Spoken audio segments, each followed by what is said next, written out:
rest of the story. The World War was over.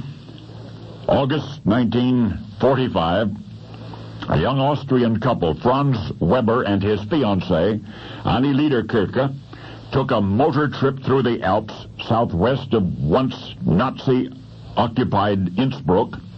The engine of their little Volkswagen strained as they drove up the Oats Valley to Lagenfeld and then turned onto the twisting, unpaved road that led precariously to the village of Greiss.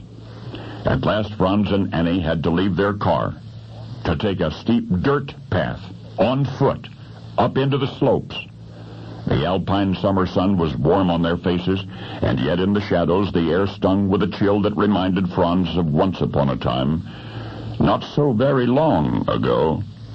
As the two walked, the young man grew more pensive, his eyes occasionally probing the skies. It was as though he expected to find something there, if only the ghost of himself.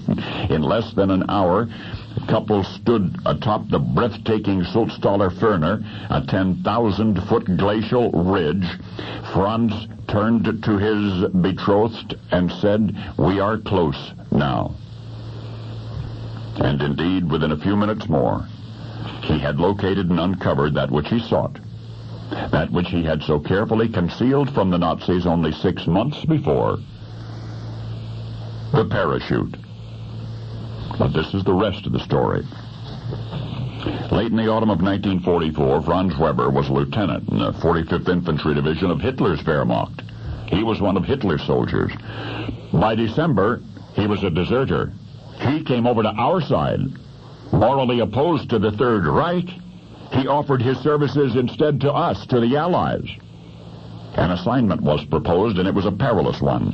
He must parachute undetected into the mountains near Innsbruck and then move about the occupied territory incognito, aiding Allied spies and reporting vital information. This and more Franz Weber accomplished. In fact, the messages relayed during that mission made devastating American airstrikes against the Nazis possible. And yet, of all of the dangers that young Franz encountered throughout his interminable weeks of spying, the one that would leave an everlasting impression on his mind was that parachute jump, because he'd had no time to train, and it was the first parachute jump he had ever made, and he'd made it from a treacherously low altitude, through impenetrable winter cloud cover. So blind was his B-24 flying that the props were actually fanning snow off the mountain peaks. He made it, and was gently carried to earth on the silken wings of that American parachute. So now you'll understand why Franz Weber, after Hitler and his perverted dream were dead, why Franz made that pilgrimage back up to the Sulztaler Ferner, because the treasure he retrieved from the Alpine White and then presented to his fiancée was that same parachute that he had hidden in the mountains February last, the one that had drifted him safely home to Annie.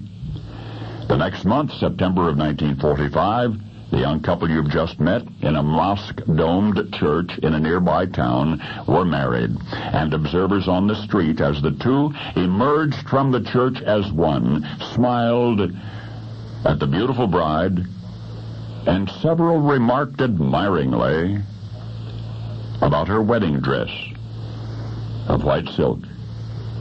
Of course, you know where the material came from to create that elegantly significant silken gown, because you know the rest of the story.